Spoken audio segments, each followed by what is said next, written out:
This is Indy. And isn't he adorable? Are you adorable? Kisses? Kisses. Aww. He loves kisses. Okay, I'm gonna put him down. He's been scratching at the door because he needs to be let out about 5,000 times to go yell at the world. So, hi, welcome back to All Things Equilateral. Guess what we're doing today? Kat and I sat down and we thought, we haven't done a book tag in a while. Actually, I am not very good at them. Kat does them all the time. She's so good. And if you want more of her videos, just look right over here under favorite booktube channels. She's #1. Of course she is. Anyway, we got together and we started thinking, because we went from like snow to 80-degree heat here where we live in our fair city. We started thinking about summer and we thought, what are the things that really make summer summer for us? So we had some fun with it and we came up with what we're calling the Quintessential Summer Book Tag. #1, ice drink. Now, who doesn't love an ice drink?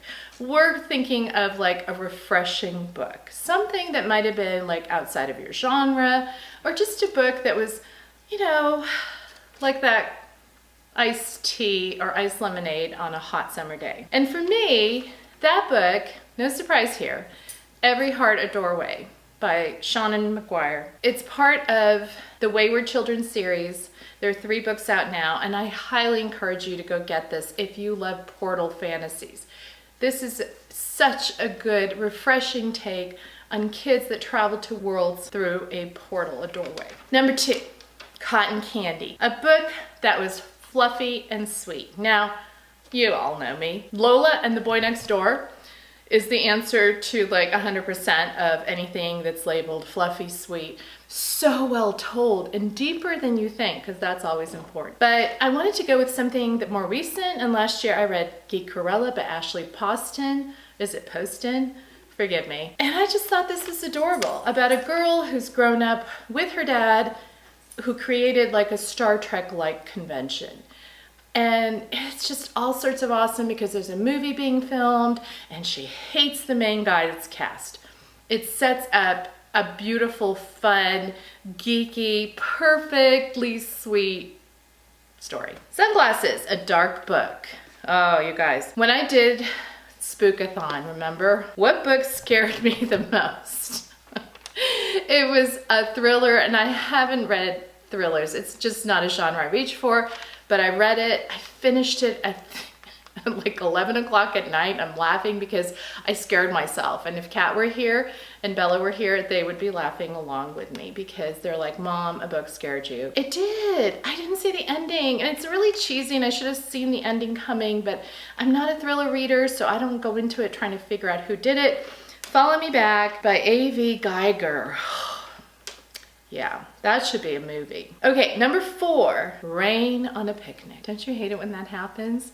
This is what we're calling a sad book. So for me, I could go with like Fault in Our Stars or some pretty obviously sad book like that. But I'm trying to go with more recent books. I'm gonna go with Son of the Dawn, Ghosts of the Shadow Market is the anthology that will come out. Cassandra Clare and Sarah Reese Brennan wrote this story, and you guys, it filled me with such sadness. So, no spoilers. I'm gonna keep it spoiler free for those of you that haven't read the 11 billion volumes that encompasses the Shadowhunter Chronicles. But this is a short story, and it's told from a very young Jace from the moment he arrives at the New York Institute. And it's also told from actually the point of view of a silent brother, Brother Zachariah.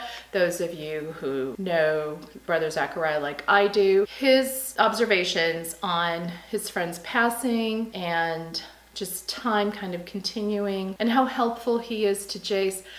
All of that just filled me with like, oh, it was so sad and sweet and just, I want more of these stories. The Brother Zachariah Chronicles, Cassandra Clare. That is what I'm looking for because it was beautiful. Okay, #5, Sand. You know how sand gets freaking everywhere? A book that irritated you. So I'm gonna go with a book that I just recently DNF'd. Those of you that follow me on Instagram already probably know what it is. I returned it right to the library. Fragments of the Lost by Megan Miranda. Now, some of you might like it. I read like 50 pages, which is about the mark that I read before deciding to DNF a book. And really what irritated me was the very kind of concept of the book, which is this boy's dead and the mother of the boy asks his ex-girlfriend to clean out his room. And that kind of just ticked me off. And really, I didn't really want to read the story because the girl was going through his stuff and trying to pack it up for the mom, and the mom's like glancing from the doorway all creepy. Like, whatever. I didn't like the mother and I was out. Oh, number 6, Summer Blockbuster. A book turned into a movie that, you know, you loved. So book to movie adaptations number 1 in all 3 of our hearts, Kat's and Bella's and mine, is Simon versus the Homo Sapiens Agenda by Becky Albertalli, which is Love, Simon the movie. Kat has seen it like, I don't even know how many times. I've seen it twice, and so has Bella. Really, really faithful adaptation, and what they added was, you know, perfectly fine with me. Does everyone hear Indy taking a long cold drink of water? I told you guys it was hot today. Okay, number 7, dropped ice cream. You know, you take that lick off that ice cream cone and the whole thing goes plunk. That. So we're interpreting it like a book that you highly anticipated, like you do that double scoop of mint chocolate chip ice cream, but it turned out to be not that good. And for me, this book was A Shadow Bright and Burning by Jessica Cluess. You know, I knew it was kind of a historical fantasy, paranormal-ish kind of thing, but somehow the hero's journey, I just didn't buy into it. The main character was just a little blah, and I don't know if it was me. It was one of those, I have a category in Goodreads that says, it's not you, it's me. I think that was the case for this one. But just really, the cover was so pretty, and I had opened the book up at Barnes & Noble, and I read a few chapters, you know, waiting for the kids to kind of look at books and stuff, and I really loved it, and that's why I bought it. Actually, this is a book I bought. I didn't borrow it from the library, and I wish I hadn't bought it. Sorry, buyer's remorse. Okay, this is a goofy category, but Palm Tree, a tall book. Now, when you look at your shelves, do you think to yourself, why is this book so much taller than others? And I could have chosen many books, and we're talking about height, like way taller. So one of them, this is an Arc of Renegades, but the actual book, which we also have, is like super tall. But the one that I actually picked, I think also, we own this in a couple of editions, Carval by Stephanie Garber. They're all tall. They're just so much taller than the other books. Hardcovers. Number 9, and Kat and I laughed over this one because there could have been a number of books that we picked. But what do you love when you go to a beach and the sun is setting and you're thinking to yourself, wow, this is a great time for a bonfire? So we did Bonfire, a book that you want to burn. Now, let me just say, we're not encouraging burning books because that would be all sorts of wrong, but there is one.